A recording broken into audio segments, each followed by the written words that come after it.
right, good evening, ladies and gentlemen, and welcome to this week's episode of Roundabout Sports, presented by Interstate 70 Sports Media, where our passion is our profession. Thank you for joining us on this Wednesday evening, ladies and gentlemen. I am the maestro, Jeremy Karp. It is Wednesday, April 4th or April 26th, and we are just one day away from the NFL draft. And we're going to be talking about that later on. But first, I want to welcome our co-host this evening, the one, the only Parker Bania. Parker, how's it going, buddy? Pretty good, Jeremy. How you doing? I'm doing okay. So we're going to kick things off this evening talking about Cardinals baseball and as well as some of the latest in the world of baseball in general. But then we are going to segue. Henson will be joining us this evening. We'll be talking some NBA playoffs, and he has some things he has to get off his chest. And then we have to preview the NFL draft later on because it is literally tomorrow on April 27th. So, and it will be in Kansas City. Yeah, that's right. It's about 2.5 hours from where I live. Yep. So it's not too far away. All right, so I think we're going to kick the show off. First off, folks, be sure to like, subscribe, comment, follow us on social media. The biggest thing first I do want to say, the latest developments in Cardinals baseball is actually that rookie Jordan Walker for the Cardinals has been optioned to Memphis, to the Memphis Redbirds, and they signed Taylor Motter to a major league contract. And so that the biggest thing now, Walker, one of the top young talents in the sport, but unfortunately, ever since he had his record-tying hitting streak, the past 2 weeks have been very dreadful.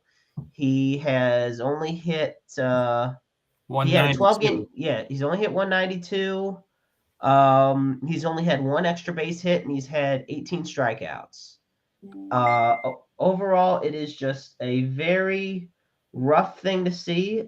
I know he's young, he's talented, and the sky's the limit for Jordan Walker. Yes, but what was your initial reaction, Parker, to this news? I know he hadn't been in the lineup the last few days, and I was kind of wondering what the heck was going on. And then his disappearance from the lineup was kind of a mystery. It was. And we were wondering what was going on. He wasn't really dealing with any injuries. No, he wasn't. That's I can't say that I was totally surprised by this because I still have to wonder if maybe he should have gotten a little AAA seasoning first. Well, and that's what I was going to point out is, when they called Jordan Walker up this season, this is the first time he's ever been on a AAA roster. He's never been on the big league roster. Oh, I'm sorry, he's never been on the Memphis roster. Right. He went straight from Double-A Springfield up to the big leagues right away. They completely bypassed AAA. Now in 119 games in Springfield, he had a slash line of 306, 388, and 510 overall, which was very solid. And that's a 908 ops. Right. And for those that are into the defensive metrics, he's gotten below average marks in his limited 170 innings of MLB work as well. And I think with the latest depth of outfield help the Cardinals have been getting, I don't want to say that he's expendable because he's not.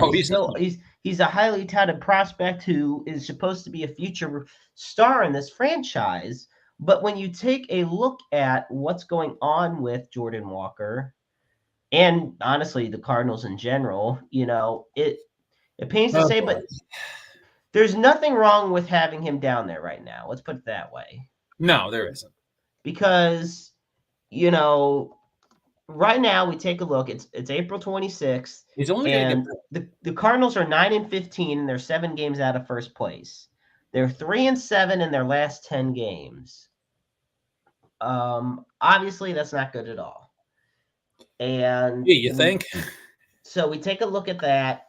This gives them a good chance to reset, kind of figure out who they have, what they're doing. So that was the big news coming out today. And it's interesting because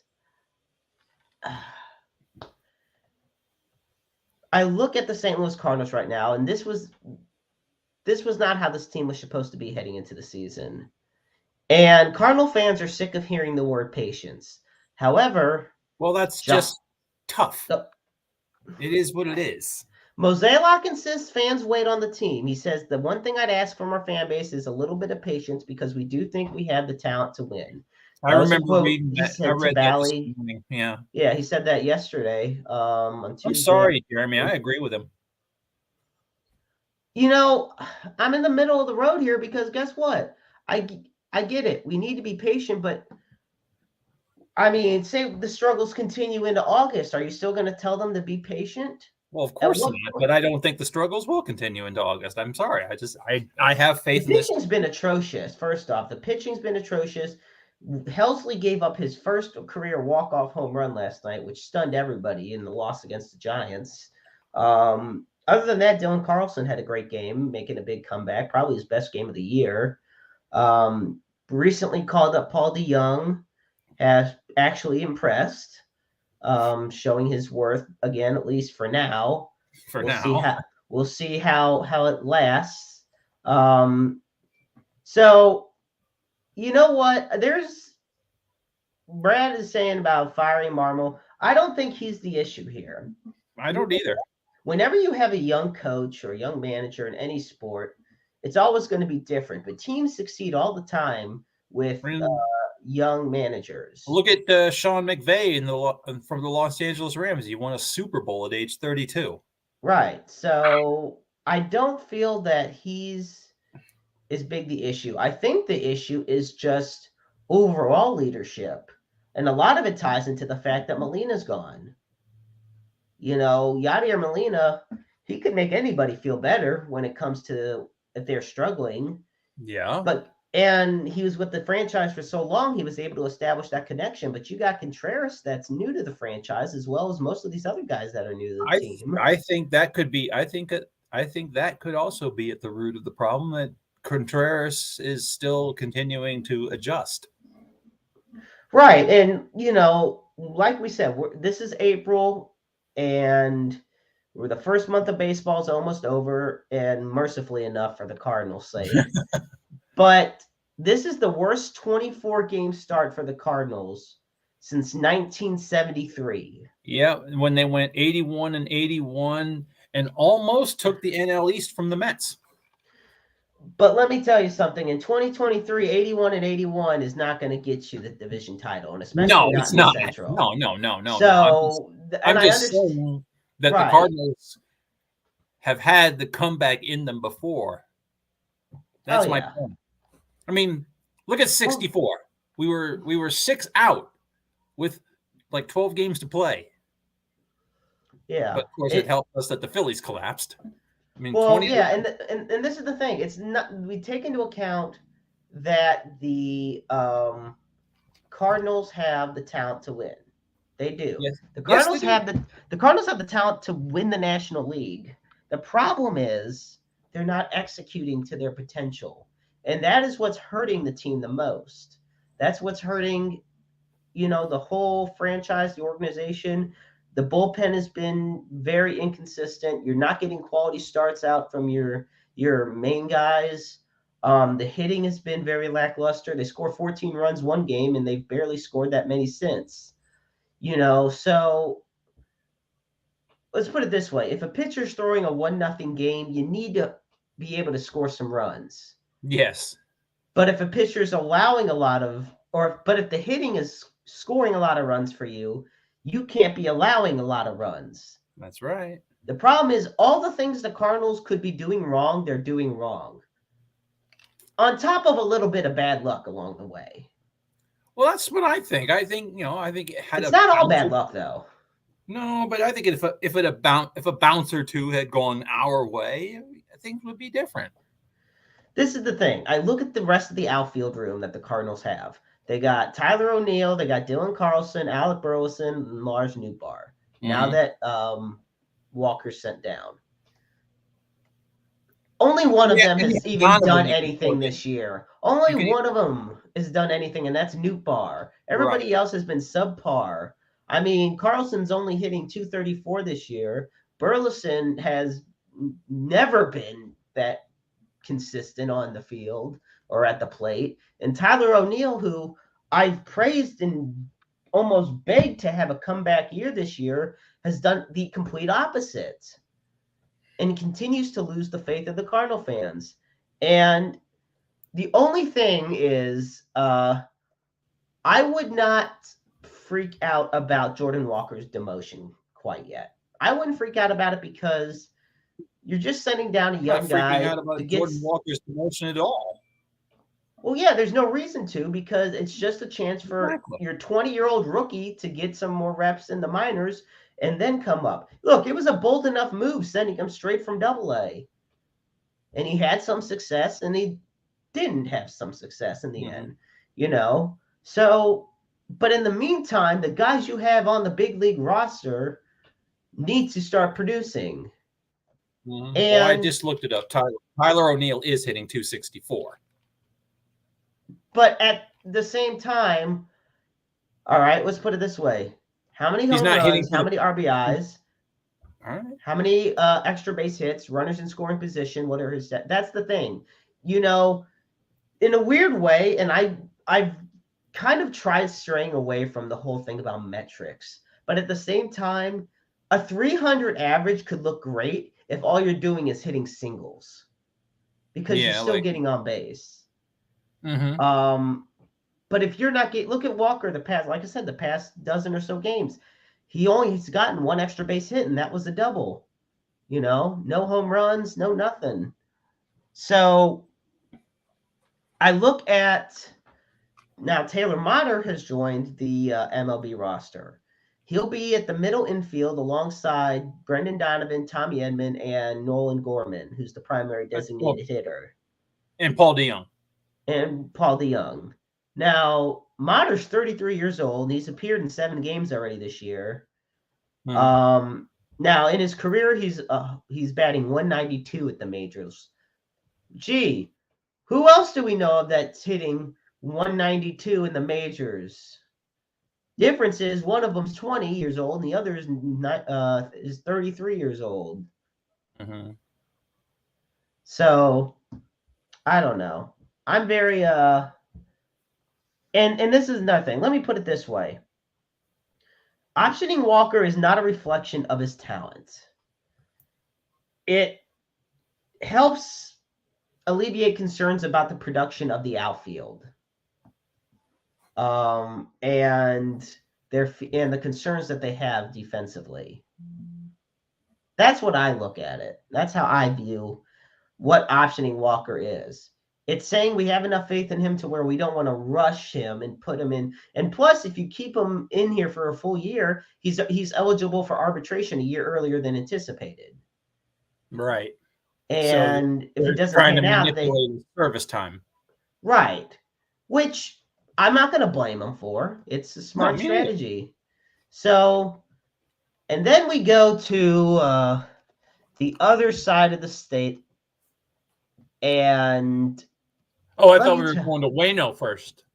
Well, yeah, we should go to Waino. So earlier today, now Adam Wainwright had himself a rehab start in Memphis, or in Springfield. I'm sorry.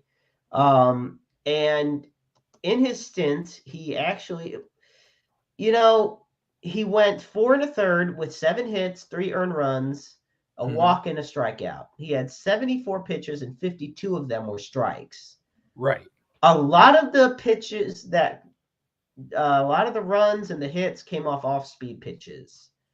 Now, we don't know yet if he's going to have a third rehab outing, but a lot of people have been criticizing, on top of, they've been criticizing Wainwright as well for his struggles so far in his rehab starts. And this is what we got from Adam Wainwright. Quote, Looking forward to proving every last one of you underneath this thread wrong.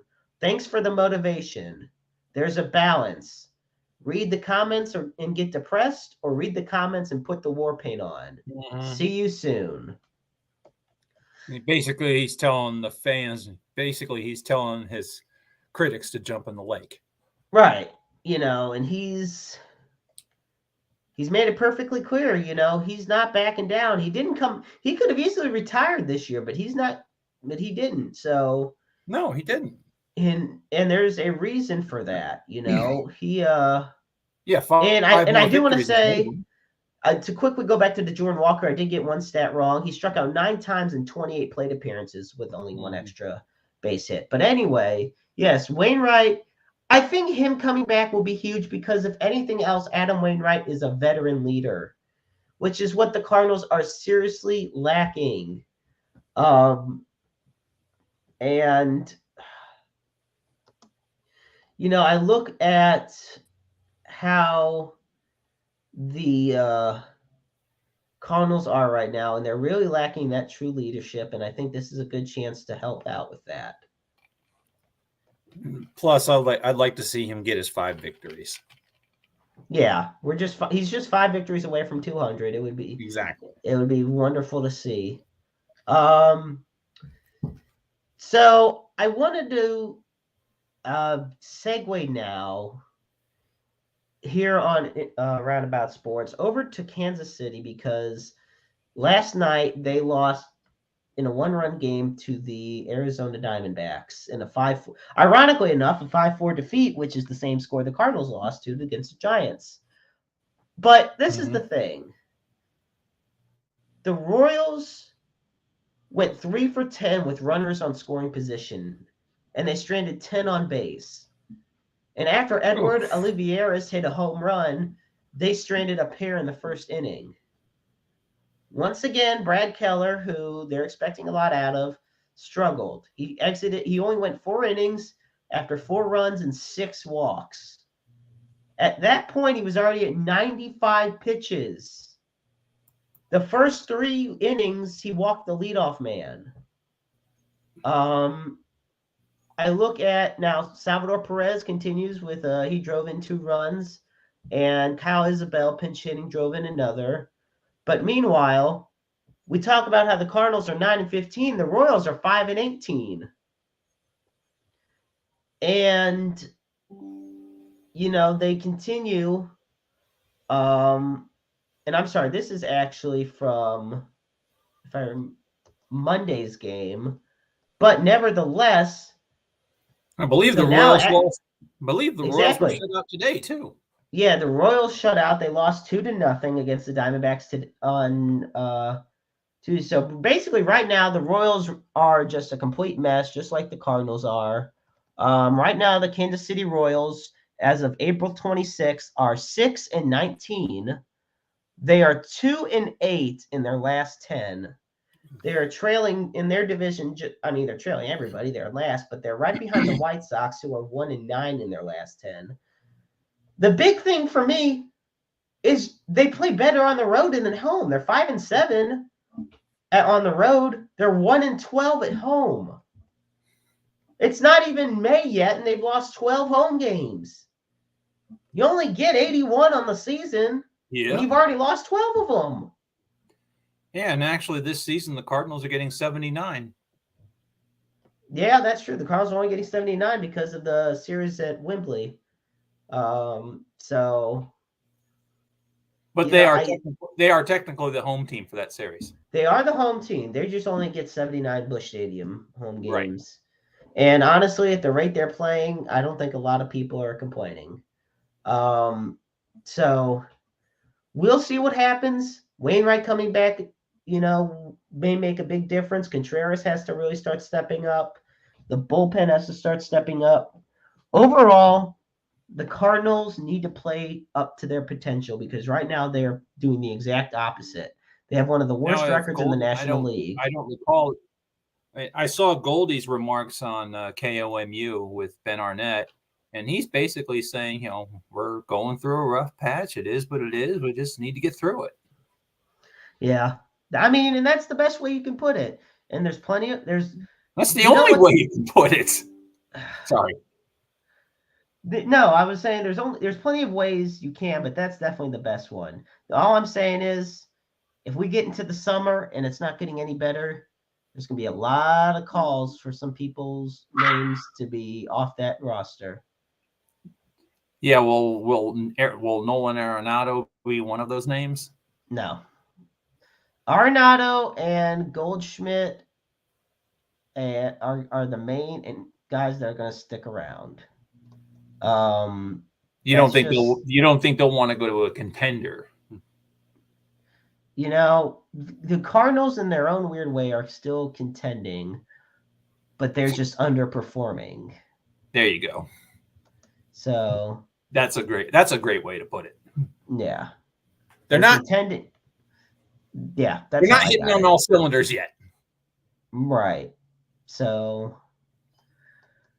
with that, folks, once again, thank you so much for tuning in to Roundabout Sports, brought to you by Interstate 70 Sports Media. I'm the maestro Jeremy Karp alongside Parker Bania on this amazing Wednesday, April 26th, 2023. Sugar of Missouri. Absolutely. So we're gonna do a little switcheroo because we still have you on, Parker. All right. We're going to be previewing the NFL draft. All right. With that, we're going to bring on Henson, who's been waiting for a while in the back. Okay. And he has a lot to bring to the table. And later on in the show, folks, Andrew and I will be delving into some NBA playoff talk. And he has some things about the NBA he needs to get off his chest, too. So welcome to the show, Henson, ladies and gentlemen. Oh, there he is. Yep, he's here. There he is. What's up, buddy? How you doing, Andrew? Hey, I'm doing all right. How are you guys doing this fine evening? Good, we are all right. So tomorrow night, night one, NFL draft 2023. And there's been a lot of rumblings over who's going number one. If Will Levis goes number one, I'm chopping my head off. And that was one of the interesting mocks that I've seen. A lot of people have been talking about. Now, Charles Davis. Do you know the reason? Why? He was telling his family and his close friends that he was going to get taken number one overall.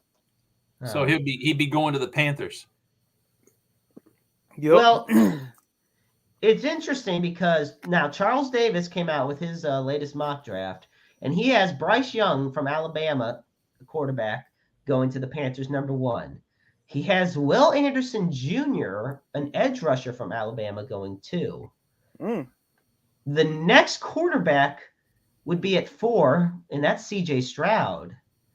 And, you're asking about Will Levis.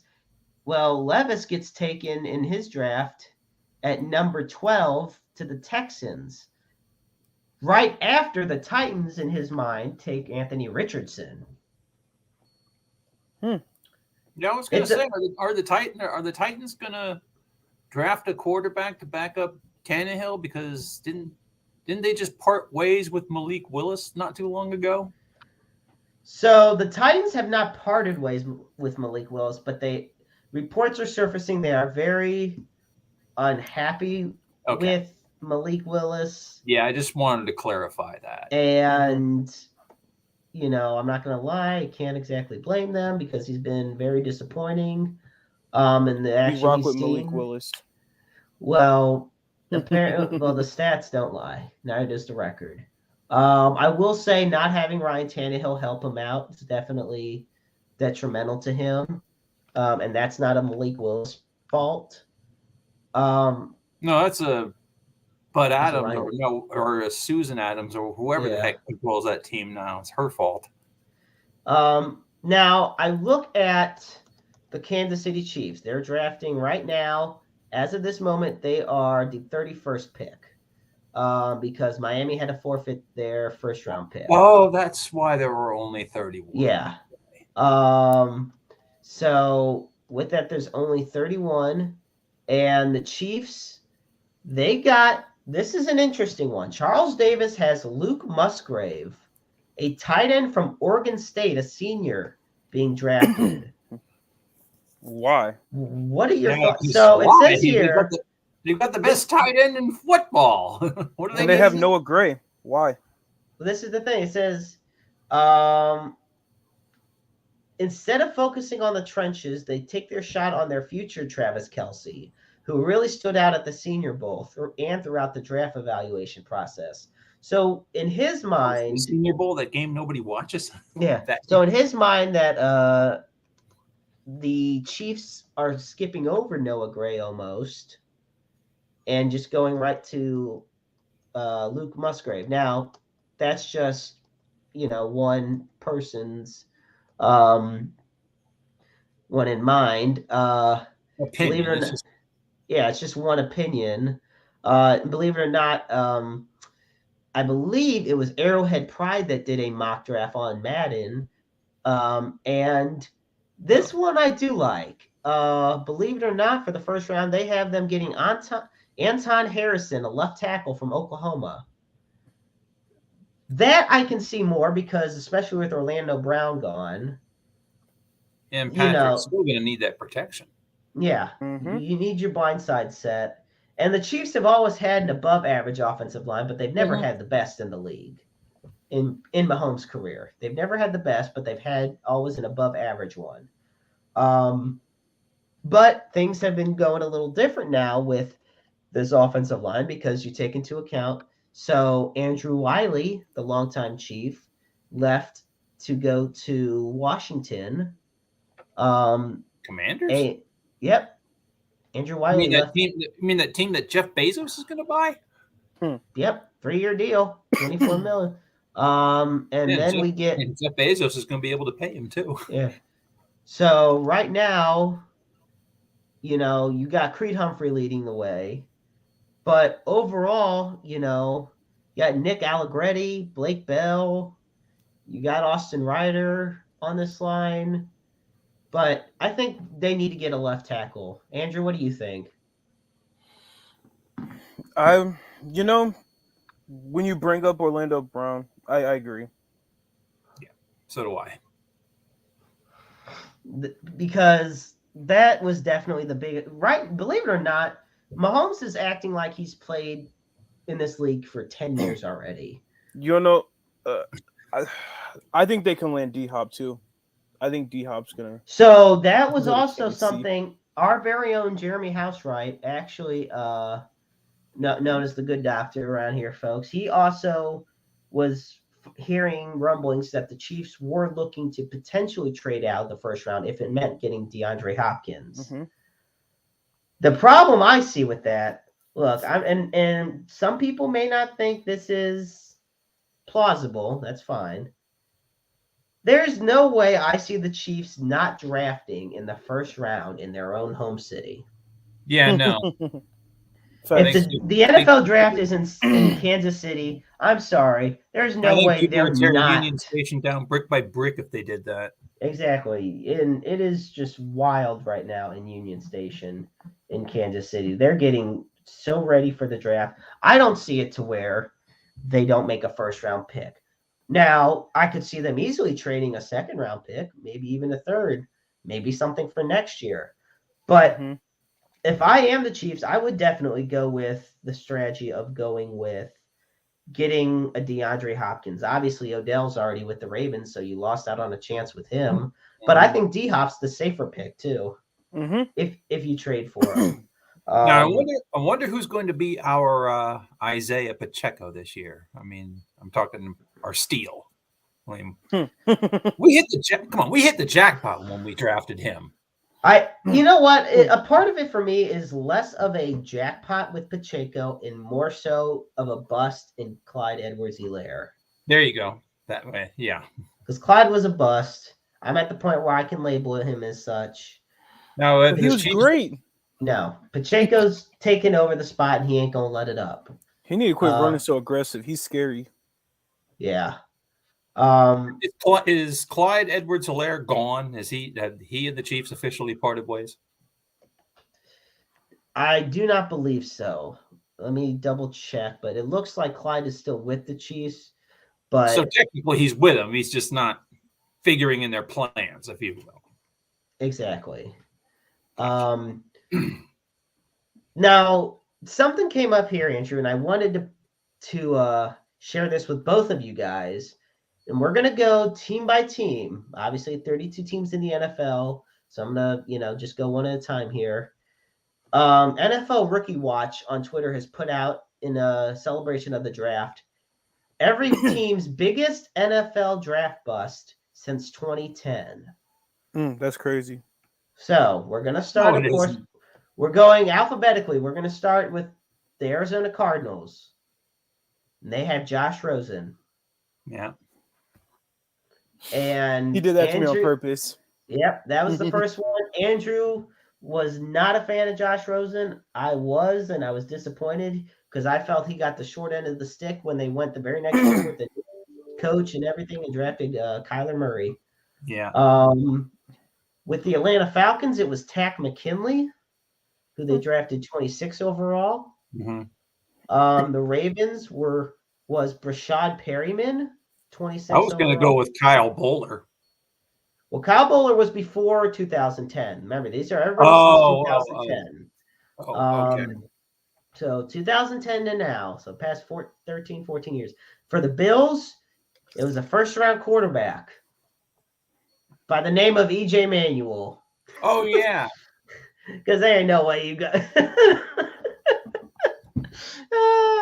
yeah, so they drafted him 16th overall. We love my boy EJ. Oh gosh, for the Panthers. Now, was he out of football? Yeah, I don't believe EJ Manuel is playing football anymore. At least not in the NFL. Yeah, he retired. I collect EJ Manuel. Wow. Don't dog him. He was last time he was on an NFL roster was in 2019 on the Chiefs practice squad. But anyway, we're just going to go on now to the Carolina Panthers. We got Star Latualeli at 14th overall. Oh, wow.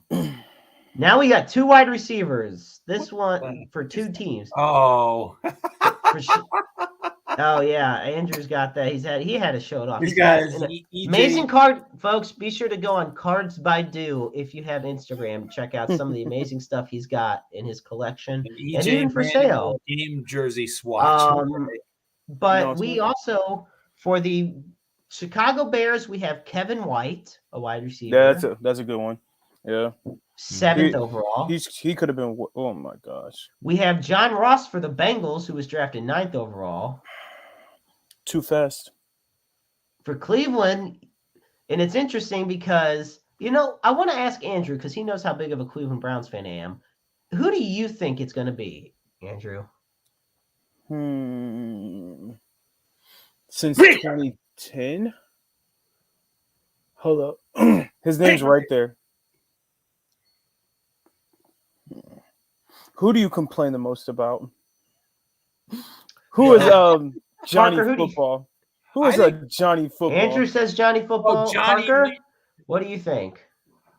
Oh, Johnny Manziel from Texas A&M? No, it's not Johnny. It's at number 3 overall, Trent Richardson. Oh, what about Baker Mayfield? Which is no. No, he ain't no bust.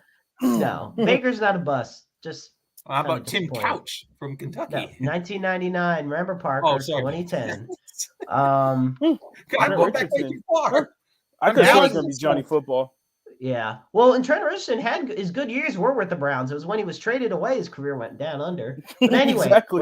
we're gonna go on now. Hang on, guys. A head case. We're going down to Morris Claiborne on the Dallas Cowboys at 6th overall.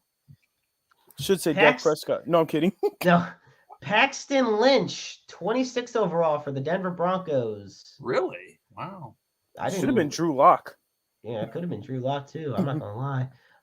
Jeff Okudah, 3rd overall for the Detroit Lions. It's too early. I disagree with that. That's too early. That is too early of a call. Yeah. He's still young. Let me tell you something. Like I'm offended. Jeff Okudah is 24 years old. he got traded. Now, if you want to say his Lions career was disappointing, sure, but he got traded to the Falcons now. He's, it's time for a resurgence. But anyway, we're going to go to the Green Bay Packers. Now, Andrew, we already know your favorite team is the Packers. In your opinion, Parker, we're going to go with Andrew.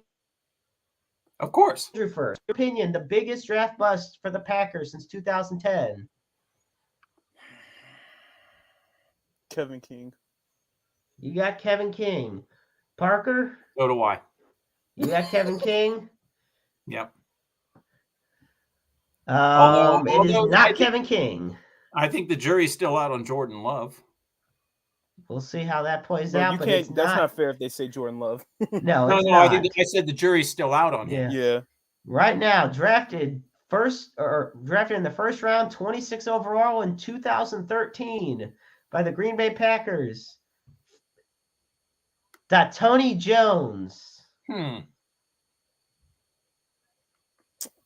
still going to put Kevin King. You can put Kevin King, but Jones only has 10 career sacks and 89 total tackles. I'll punch through a brick wall because of Kevin King. Yeah, that might be. Houston. Have you ever been to a Packer game? Andrew, have you ever been to a Packer game? I've been to a Packers-Rams game. I mean, in Green Bay. Nah. Oh, okay. We're hoping one day. All right, we got the Houston Texans, Jadeveon Clowney. That is first overall pick, Jadeveon Clowney. Wow, that is bold. That is. I don't like that one. I mean, I know he's not in Houston anymore. Where is he now? Well, he just was in Cleveland, but he's no longer on them either. Oh, man. But, wow, let's really look at this. So I don't want to look at it. You know what? Okay. I'm going to tell you, you know what? All right, here we go. I might give them this. So, first off, since 2010, these are their picks. Kareem Jackson in 2010, J.J. Watt, Whitney Mercilus, DeAndre Hopkins. Did you say Whitney Mercilus? Yep. Or Whitney Mercilus. DeAndre Hopkins, Jadeveon Clowney, Kevin Johnson, Will Fuller, Deshaun Watson.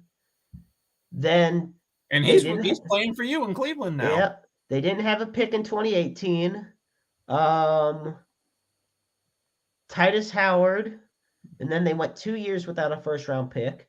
Now, and then they got Derek Stingley Jr. and Kenyon Green. Honestly, where was Simone Biles' hubby drafted? Thought he was in Houston too. Mm-hmm. Yeah, I was gonna say he's on the Texans as well. Yes, he is. Missouri Western alumnus. Oh, is he from here? He's from St. Louis, so. Oh. Yep. Anyway, so we go back now to our interesting list. We got Bjorn Werner from the Colts. Jaguars have Luke Joeckel, second overall. The Chiefs, Eric Fisher, first overall. Oh, wow. Chargers, Raiders, Clelin Ferrell. Chargers have Corey Liuget. Rams have Greg Robinson. Oh, Lord have mercy. I remember. Wait, where was Henry Ruggs drafted? Henry Ruggs I thought he was a first rounder too. But we can double check quickly. Henry Ruggs was drafted in the first round as well. He was drafted 12th. That's their biggest bust. Yeah. You might actually get upset soon, Andrew. So we're gonna go Deion Jordan for the Dolphins. What about Tua? No, not yet. Matt Khalil with the Vikings. N'Keal Harry for the Patriots. Stephon Anthony for the Saints. Eric Flowers for the Giants. Yes. This is where I think you might get upset. Uh-oh. Jets. Zach Wilson for the Jets. How long has he been in the league? What year was he drafted? I want to say 2019 or 2020. He's not been in the league. He hasn't been in the league that long. Oh, wait a minute. No, he was drafted in the 2021 NFL draft. Oh, wow. Exactly. No. Like I said, I knew you'd be upset. That's early. That's early. Get the heck out of here with that blasphemy. So, Eagles, Jalen Reagor. Steelers, Devin Bush. San Francisco has Solomon Thomas. The Seahawks, LJ Collier. Ooh. These next two. Andrew. For the Tampa Bay Buccaneers, Jameis Winston. And for the Tennessee Titans, Marcus Mariota. I agree with that one. Let me tell you something. How many times did this man lead the league in passing yards? Yeah. Jameis Winston? Jameis? You know what? How many times did he lead the league in interceptions? Look, we're not talking about that. But we have to talk about that. I know. Look, I agree with Mariota. Yeah, I can get Mariota disappointed. But although he is probably one of the best backups in the league now. Where is he now? Isn't he in Philadelphia now? I thought he went to Philadelphia. No, gosh darn it, where did he go? I know he was with he's with the Eagles now. So he is still with the Eagles now. Okay. Last but not least, the Washington Commanders, Josh Doxson. I swear I was ready to hear RG3. No. And you know what? Good on them for not. I would have raged. I don't think RG3 was bad in Baltimore. RG3 wasn't necessarily bad anywhere. He just lingering injuries. Piss poor blocking led to lingering injuries. That's the problem. What about Hopkins, the quarterback the Commanders drafted, or when they were the Washington, whatever the hell they were? Speaking of Washington, what if Washington had Dwayne Haskins? Oh, is that who you're talking about? That's the one. Parker, Dwayne Haskins. Yeah. Where is he? Oh my gosh. So Dwayne Haskins sadly passed away. What? Yeah. He was in Pittsburgh. Yeah, wait, Dwayne Haskins. He's no longer of this world? No, sadly he's not. He passed away April 9th of last year. He he was fatally struck by a vehicle down in Florida. But yeah, he was after his Washington career, he signed with Pittsburgh. R.I.P. to a king. Yep, and poor thing was only 24 years old. It was so sad to hear because once again, another talented quarterback that dealt with too many injuries. Well, that's what we've got with Tua right now. Yeah, and Tua's is the fault once again of the Miami Dolphins management. I mean, it seems like every other game. Well, he said he almost was going to retire too. Keep in mind, Tua did say he was going to retire. He was close to it, and I wasn't going to blame him. What? He's still talking about retirement? No, he decided to come back, but at one point he was very well considering. Tua was. Yeah, I remember that, and I don't blame him. Why, No. I mean, if you're being used as a tackling dummy every other snap. Yeah, I was gonna say it's not exactly pleasant. Nobody ever wants to see themselves doing something like this. No, not exactly. Yeah, I agree. So with the NFL draft starting tomorrow, we take a look at. I want to go, Parker. We'll start with you. Who do you think's going number one overall? Ooh, that's a tough one. Well, I know Carolina's looking to draft a quarterback. So who was that one you mentioned? Davis? Will Levis? Oh, Charles Davis. That was the guy that did the mock draft. Right. But what I'm saying is I say Bryce Young. You say Bryce Young? Yes. That's who I was going with too. I feel like either Bryce Young or CJ Stroud, because those are the safe bets. Bryce Young, the extreme, is more talented than CJ Stroud, but CJ Stroud is more careful than Bryce Young.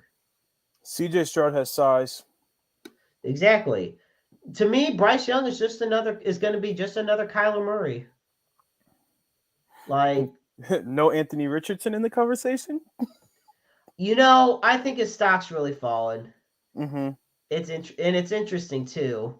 Is Carolina dead set on drafting a quarterback? Oh, they have to. 100%. They've done enough moves in free agency to build guys around them. Yeah, I know. My mom lives down in Charleston, South Carolina, and she's a hardcore Panther fan, and she's getting a little impatient. Well, I got Bryce Young number 1. Yeah, so do I got Bryce Young. Well, folks that are tuning in, please sure to tell us who you think is going to be number 1 overall as well. Andrew, what were you saying? And a big one, I got number 11. I think Tennessee drafts at number 11. I think they take Anthony Richardson if he's still there. I can see it. Well, you think he might be gone by the time they're on the clock? No, I think he's going to be there. Well, let's take a look at the teams that need quarterbacks that draft before number 11, okay? So you got the Panthers and the Texans. Well, hang on. Let me go back to what I was looking at earlier. Hang on 1 second. There we go. So it looks like, hang on. I'm sorry. Okay. The Panthers, it looks like they're going to go for a quarterback. I can see the Texans actually not going for a quarterback. I think they want to stick with Davis Mills one more year. It doesn't work. Also, the Texans have another first-round pick early, don't they? Yes. They got 2 first-round picks, one because of the Deshaun Watson trade. And when's their other pick? Their other pick comes in at number 12. So they got the second and 12th picks in the draft. So what did the Browns have in the first round? They don't have a first-round pick. The 12th pick is going to Houston. That would have been the Browns pick. Okay. But anyway, what we got, I see the Texans not drafting a quarterback at 2, but so far 1's off the board. Cardinals, they're not getting a quarterback. They need O-line help. They need a lot of help. The Colts, anybody but a quarterback would be a bad move. And they're either taking whoever's left between CJ Stroud and Bryce Young. Yeah. So I think they're going to take CJ Stroud at this point. Seattle's not going to get Matt Ryan's done. Matt Ryan's done with the Colts, basically. Seattle's not drafting a quarterback. Detroit's not drafting a quarterback. Vegas isn't. Vegas isn't? I don't think Vegas is going to. They got Jimmy Garoppolo. Jimmy. They got that Jimmy. That's right. The Raiders are going to be drinking the Jimmy G Kool-Aid now. They are. And that's the thing. They got Garoppolo, so they don't got to worry at least in their mind. Number 8, you got the Falcons. Falcons, they need defense. They don't need no quarterback. They already got their future guy, Desmond Ridder. I've been telling you. So then you got number 9, the Chicago Bears. This is so obvious. If you're the Bears, get an offensive lineman, man. Back up Justin Fields. Everybody's throwing smoke screens saying they're going to draft a quarterback. Justin Fields is the Bears guy. He showed tremendous improvements last year. There's no way that Justin Fields. I'll tell you what, this year's his make or break year. It is, but guess what? It's Kyler Murray's make or break year too. Should be. Now we're going. I wonder if Kyler Murray should have stuck with baseball. Yeah, maybe the A's wouldn't have to go to Vegas. Anyway, We look at number 10 overall. Now listen to this. Miles Sanders is no longer on the Eagles. If you say Bijan. They got Charles Davis has the Eagles getting Bijan Robinson from Texas. Oh, a lot of people saying he's slipping heavy.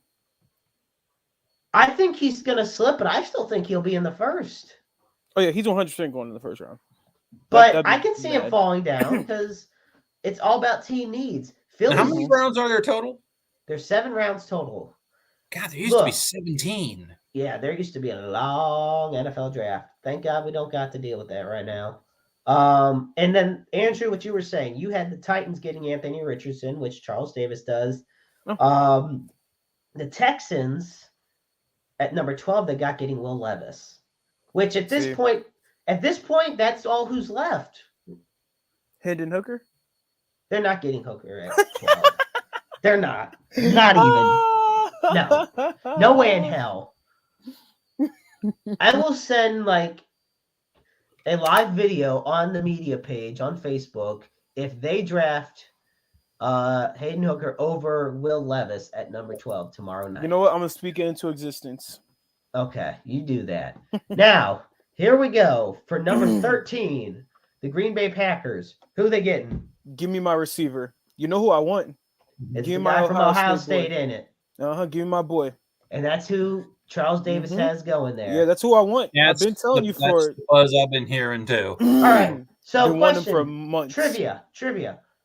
Now I'm going to let both of you think about this. And you each get one guess. Who is the last first-round wide receiver the Packers drafted? Have they ever drafted a receiver in the first round? Yes. But, yeah, what do you think about this? It wasn't Devontae Adams. Nope. Second. Nope.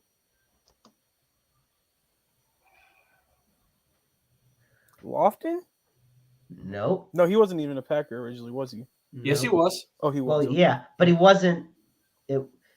Let's put it this way: it was after Lofton, but before you were a follower. Anybody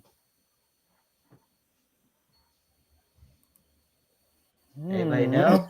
Was it Donald Driver? Nope. No. All right. Well, to keep there it is. Christian got it. Javon Walker. 20th overall in 2002. Well, he says Waller, but I'm sure he meant Walker. Okay. Javon Walker, 2002 NFL draft. He was drafted at 20th overall. Wow. The last first-round wide receiver the Packers had. Because remember, Aaron Rodgers never had a first-round wide receiver. He had first-round caliber wide receivers, just not a whole bunch of them. Just not a first-round wide receiver. And that was with the offensive rookie. Remember the Packers had Tony Mandridge. And now Aaron Rodgers has the defending offensive rookie of the year on his team, as well as defensive rookie. Yeah. So anyway, my bad. No, I wonder what games against the Bills are going to be like with the Jets now. That's going to be hectic. There's one thing I want to say, and I would love to see this because it's the type of stories that make me love football or sports in general, honestly. If you say it, I swear. At number 17, you had the Pittsburgh Steelers. And the Pittsburgh Steelers definitely need some defensive help. I would love look, everybody knows I can't stand Pittsburgh, but if they go and get Joey Porter Jr., Penn State corner, I will not complain because his father left a legacy in Pittsburgh, so why not bring the son aboard? That's tough. I would love to see it. Plus, he went to Penn State, so yeah, exactly. You're getting an in-state guy and a legacy. Now, one of the top receiver prospects from the draft, Jordan Addison. I wouldn't mind taking him either. Projected to go 25th to the Giants. Ooh. This is a bold one because you look at the Giants. First off, Saquon still hasn't signed his franchise tag. No, and they just lost a receiver. Yeah, they just lost a receiver, and they just got a big time contract unloaded to Danny Dimes, who's now Danny Dollars. And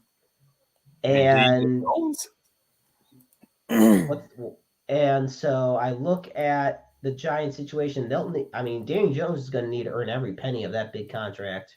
Yeah, because he's taken some cap hits on this team. Yeah, he's lost 2 big receivers in the last 2 years. Exactly. So, and to us. Now this one, okay. Here we go for the look of the Bengals. The Bengals pick at 28. Ugh. Now a lot of people are thinking that they might actually go for a running back. If Robinson drops that far. But they might also go for Jahmyr Gibbs from Alabama. Now, speaking of running backs, because Samaje Perine's gone. What is the latest on Joe Mixon's legal situation? Honestly, I don't think we have a report on it at all. Yeah, no updated news on it. It's still limbo status out there. Yeah, and so it's still hanging over his head. He's just right. Yeah. I'm still stunned that they got that Charles Davis has the Chiefs getting a tight end in the first round. I can't get over this right now. I don't like that. I don't either. I don't see it. So I look at USA Today. They have them getting Felix Anundike Uzama, a defensive edge rusher. Say that 5 times fast. Yeah, no kidding. Most mock drafts have him in the mid, 25 to 40 range. He's 6'3", 255 pounds. He was a Big 12 Defensive Player of the Year in 2022. 19 sacks, 88 total pressures at Kansas State. So, let's see him teaming up with Nick Bolton. Yeah, him and Nick Bolton. Andrew. I want Parker, Andrew, both of you to listen to this, and everyone tuning in. There's rumors. Remember, we talked about the Chiefs possibly trading in an effort to get maybe Dia-Hop. But this trade here from Sports Illustrated has the Texans getting the 31st overall pick, a 2024 first, and 2 more picks in the 2023 draft. Picks 249 and 250 for the 12th overall pick. What? And the Chiefs would use that pick to draft Jackson Smith from Ohio State. I was going to say they'd almost have to use that 1 pick ahead of the Packers. Oh. Who would we draft with that 12th pick? God? Yeah. Like, the thing of it is, the sad reality, I could see that happening. That's not exactly out of the question.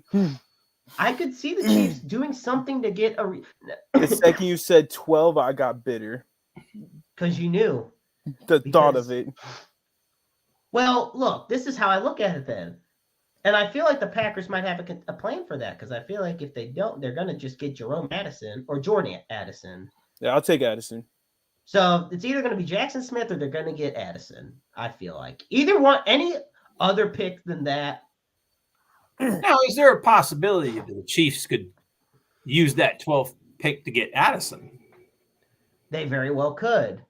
Well, a lot could come into play. A lot's going to come into play between now and tomorrow. And if you get Addison, well, then Jackson Smith is going to go to Green Bay most likely. Because, look, the Jordan Love era is underway in Green Bay. And they're going to need all the star-making players they can get. They already got guys in the backfield, but they need guys on the outside.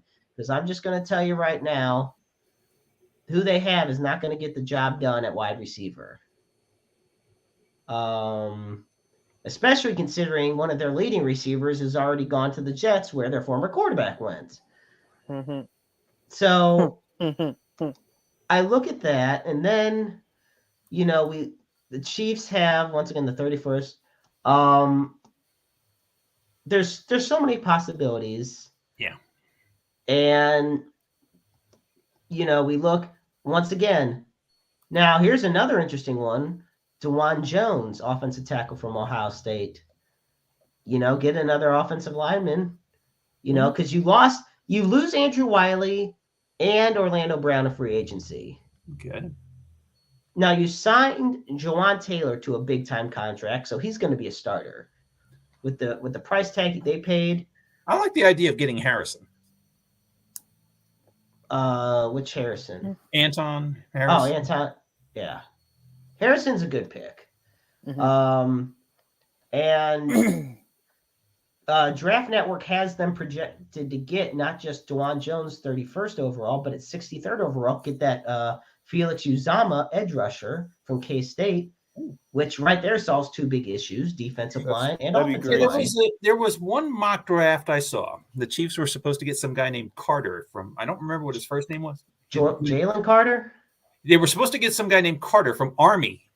Oh, but interesting. Yeah, duh. He can't play for you for 6 years. Right.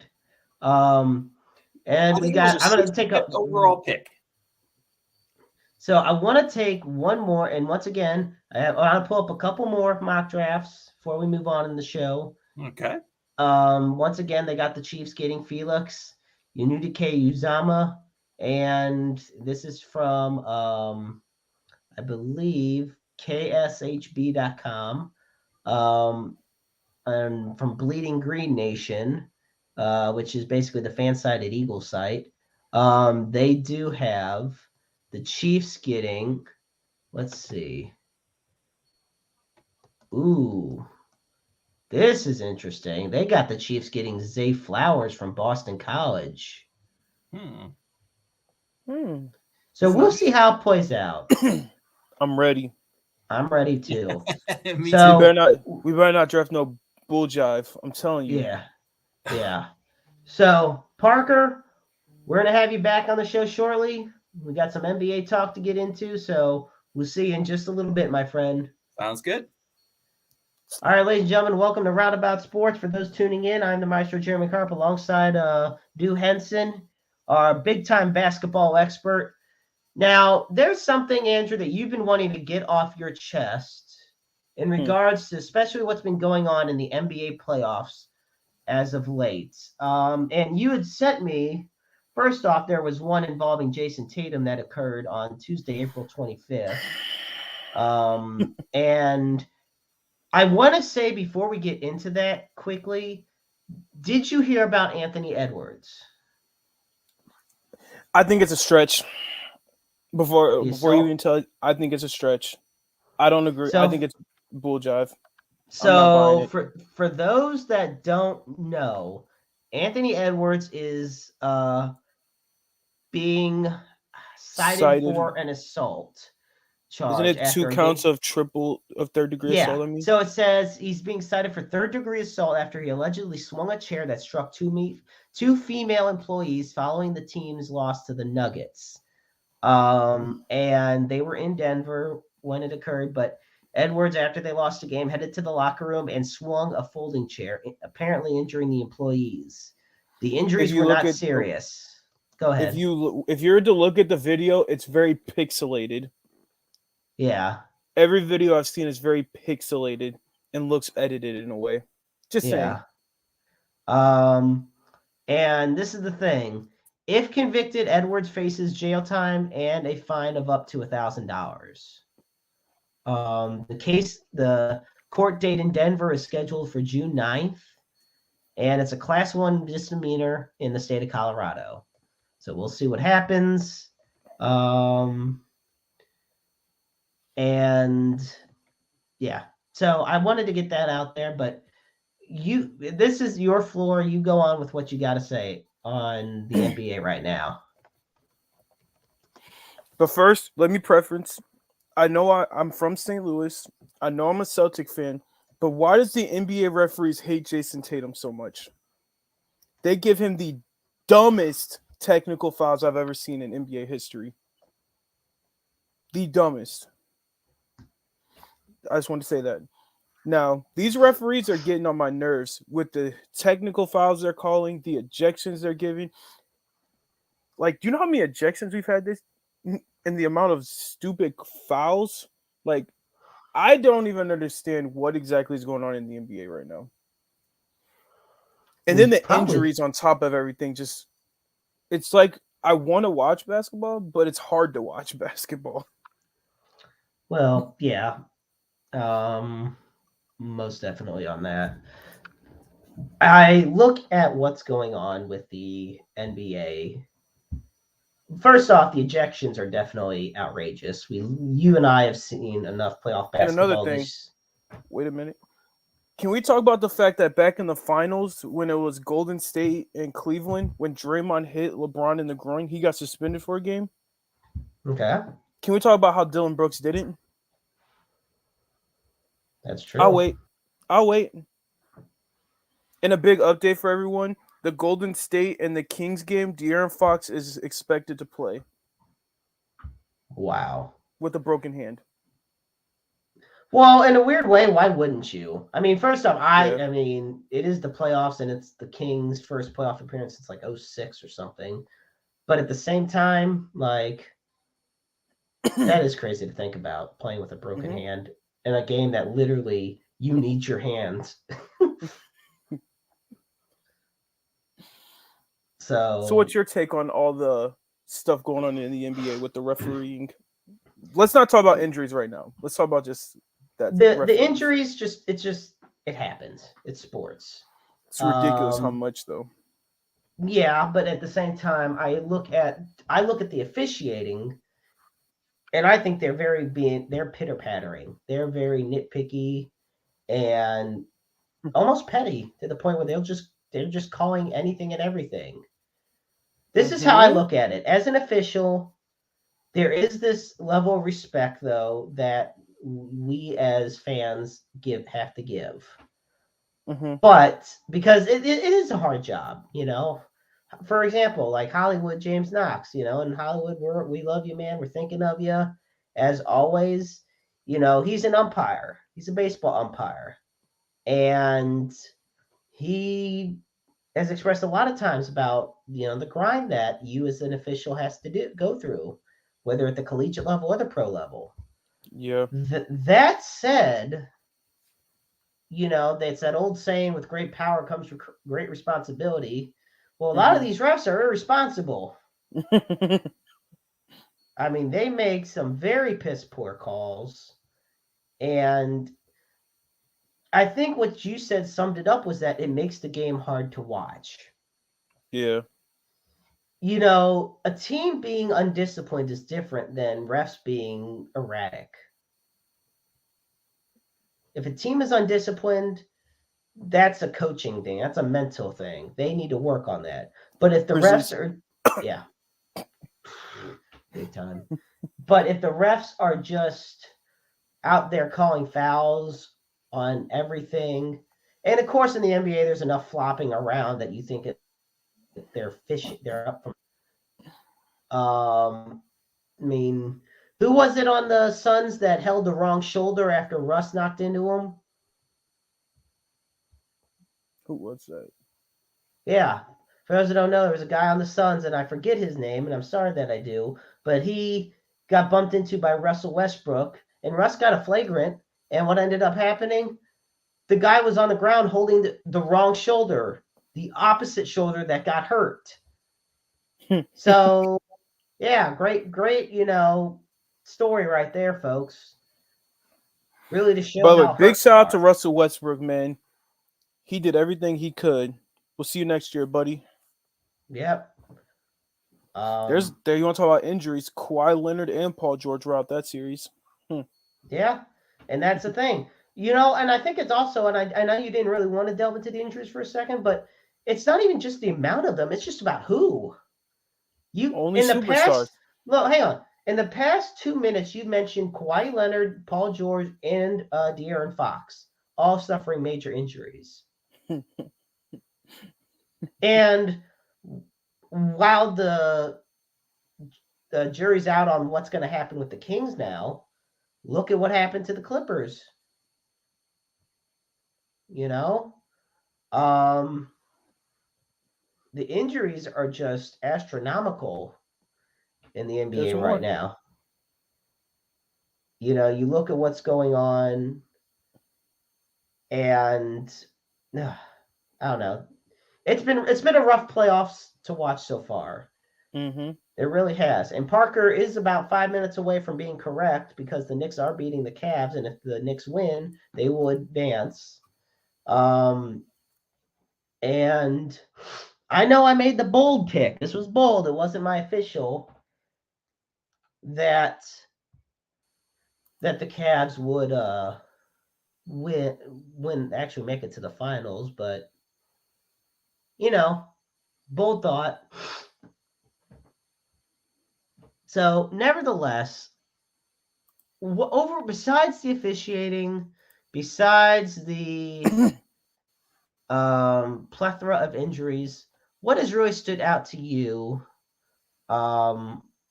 with the NBA playoffs thus far?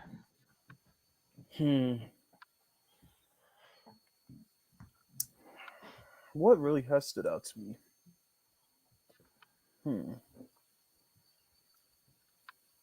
To be honest, I feel like superstar play is not at its best right now. Really? Overall. So you feel like it's the guys that are usually the big time stars that aren't doing their part? There's some out there, but they're not doing it consistently. What superstar do you feel has been the biggest disappointment in the playoffs for their team thus far? Now that's a question. I'll tell you mine, and I know this series might be over in a few minutes from this episode, but as of April 26th at 8:12 Central Time, to me the biggest disappointing star player, Donovan Mitchell. Knew you were gonna say it. Because Donovan Mitchell had a record-setting season. Mm-hmm. And was one of the biggest bright spots on this Cavs team and in the whole East. And he has had near career worst playoff point levels right now. So, and to me, do you want to know who I thought you were going to say? Who? Anthony Edwards. No, because you know what? This is the thing. This is what's interesting. And I know it's different in basketball than it is in other sports. Because in basketball, you trade for somebody, right then and there, they're the star. There's not much development in basketball. Yeah. That's why, honestly, picks do get thrown around so much. I love to criticize that fact, but they do because it doesn't matter. It's a 2-round draft, and they don't, you don't sit behind guys for years on end, you know? There's not going to be a moment where somebody sits behind LeBron James the way Jordan Love sat behind Aaron Rodgers, you know? Can I just say something? Speaking of injuries, Julius Randle is doubtful to return. Oh man, if the Knicks win, that's a big blow to them for the next round. Come on, man. Man. But I will say the reason I won't say Anthony Edwards is the biggest disappointment thus far because the jury's still out on him as well. Look, he's young. I don't consider him a big time star yet. I think of him as an up and coming star. And that might be facing an assault charge. No. But no, I look at Anthony Edwards and I say to myself, look, he had some really great moments in this playoff series. You wouldn't think it considering how bad the series was, but he did. Yeah. But at the same time, the Wolves had little to nothing to offer in competition to Denver. I'm sorry, it was a mismatched series. Which is why it annoyed me when they won that one game and when the fans were chanting Wolves in 7. Because I'm sorry, there was no way that was going to happen. I almost want to say Ja Morant. Ja's just been one big head case the past few months. The one player I won't let you say is Giannis, though. No, because Giannis got hurt. Mm-hmm. Another injury. You can't, and that's a big injury. That might be the biggest injury to a team. Is the Bucks without Giannis, and that's what I'm getting at. Like, as far as players who've been healthy, who've been in there consistently, biggest one by far has been biggest disappointment is, to me at this point, Donovan Mitchell, or who is another one? There's been so many star injuries. Do you want to say James Harden's been disappointing? Not really, because he kind of, but at the same time, he's not. Another big injury is Victor Oladipo. Yeah, Victor Oladipo got dealt with a big blow. Kyle Anderson got hurt. Yeah. I don't know. So I look at where we're at in the Joel NBA Embiid playoffs. also got hurt. And Joel Embiid, in your mind, is the front runner for the MVP. If he's not the MVP, something's wrong. I mean, I'd be hard pressed to think Jokic is going back to back to back. But MPGA has been playing. He's been playing pretty well. Yeah, he's been doing well for the Nuggets. Inconsistent, but he's been playing well. We'll take what we can get. So with that, we're going to bring Parker back on as we begin to kind of wrap things up here on Welcome back. Roundabout Sports. Thank you. So Parker, I know you're happy about the Knicks right now. Like I said, as of the airing of this, it's 2.5 to go, 100-88. Yep. Knicks are up. Can I just say something about the Knicks? Go for it. Let's go Kings. No. How about let's go Warriors? No. So, speaking of the Knicks, I told everyone Jalen Brunson was going to be a star when he got drafted. Mm-hmm. I said, there's no way you let the National Player of the Year go in the second round. I told everyone. And then when Dallas let him go, I said they made a mistake. He was good the other day. Mm-hmm. He's one of the biggest reasons they're in the position they are. Yeah. Did I not, Jeremy? Did I not tell you Jalen Brunson was the one to watch? You did tell me. Yeah. Mm-hmm. Yeah. It's weird to me how often, of all the years I've known Andrew, how often he does get things right when it comes to players to watch out for. And then there's ones like Hamidou Diallo, and then you realize everybody makes mistakes. Then you realize everybody makes mistakes. Do you remember my Florida boy I was right about? Which one? This football though. Oh, Jalen Phillips. Yeah, Jalen Phillips. Hey, I was right about Nick Bolton. Dude's a stud. So was I love to see it.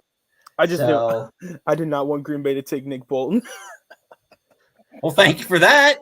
You know what the funny thing is? He didn't want the Packers to take A.J. Dillon either, and this is what happened. And now he's better than Aaron Jones.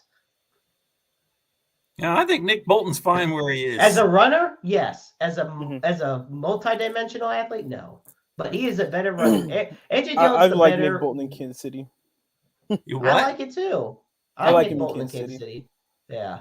Because at the time, that's not what we needed. Pick. Yeah. And it's really helped the Chiefs a lot. I was so mad when we drafted A.J. Dillon, though. Oh, man, I almost punched something. Well, folks, so tomorrow night, Thursday, April 27th, it's the 2023 NFL Draft, and it will take place at 8 p.m. Eastern Time. You'll be able to find it on NFL Network, on ESPN. It's the 3-day, 7-round event, and for the first time in draft history, it's going to be held in good old Kansas City, baby. And it's crazy because first draft was held all the way in Philadelphia back in 1936. All these years later, I mean, we're talking held in New York for a lot of years. 87 years this draft has existed, and it's now going to Kansas City. So I can remember back in the day, it used to be in New York all the time, and you could go to it for free. Yep. Now it's a big time media extravaganza event, and and it's fun to see. You know, you saw how big the Super Bowl parade was for Kansas City this past year. Just wait to, I mean, I'm not going to act like this is a Super Bowl parade, but look, when it comes to being sports fans, them loyal Kansas City fans know what it's all about. Mm-hmm. You know, obviously I live out here in the St. Louis area, and we talk about our biases, St. Louis being a sports town, a sports city. We are, but Kansas City deserves their love because, I mean, look, they've dealt with a struggling baseball team for so long. And let's not forget, before Andy Reid, this Chiefs team was atrocious for many years. Saw Big Red, baby. Kansas City, they even had NHL hockey at one time. Yep. They're now the New Jersey Devils now. Yep, but they got Kansas, but you also got the Sporting KC, Major League Soccer, and now we hope a lot with basketball expansion, maybe basketball returning once again to Kansas City. Oh, they'll have to play the games in the Sprint Center. I think the Kemper Arena is being torn down. Yeah, so we'll see what happens. But folks, now you got me excited. Yeah. Oh, jeez. Hey, I'll take what we can get, folks. You know what I have no idea. Only time will tell. So, ladies and gentlemen, yeah. So, with that, folks, thank you so much for tuning in this week on Roundabout Sports. And I want to thank my guests. Well, I want to thank my guest Andrew Henson, my amazing co-host Parker. And Parker, do you got an upcoming show you want to throw out there? Yeah, we're going to be Robert's on vacation, but when he gets back, we're going to be doing the newest episode of Down the Left Field Line. All righty. Well, gentlemen, he's been kind of busy with a few of these Massachusetts college baseball teams that are going to like the Division II World Series. Oh, man. Well, with that, gentlemen, I'm actually going to let you go as we wrap it up here on Roundabout Sports. So both of you have a wonderful night, and I will talk to the two of you later. And we'll have to talk some basketball history later. Absolutely. We're going to have an episode for that. So all right. Good night, gentlemen. Parker and Boo here on Roundabout Sports. Yo, good night. And ladies and gentlemen, as we close, as always, remember here on Roundabout Sports, you want to go and we have, as always, the NAMI hotline. And you can find it at 1-800-950-NAMI. That is 1-800-950-NAMI. It is the National Alliance of Mental Illness is the largest nonprofit grassroots organization dedicated to the awareness of mental health issues. It's a worthwhile organization to take a look at and talk about. And as always, we put at the closing of the show the National Suicide and Crisis Lifeline. For that, you dial 988. As always, folks, understand that you're never alone in this world. You are put on this earth for a reason. You are loved so much. And there's always somebody out there willing to listen to you. You're just a phone call or a text message away. And to everybody listening, also, you can be the person that somebody needs to talk to. So never be afraid to listen out because your friend or loved one could very well need your help. We're all on the same planet. The least we can do is love and support one another. So I want to thank Stu Henson once again for tuning in or for being on the show. Parker Bania for being our host, co-host alongside me. Babs will be back shortly. Hollywood, we love you. And as always, I'm the Maestro Jeremy Carpin. Remember, life is a book full of empty pages just waiting to be written in. Make your life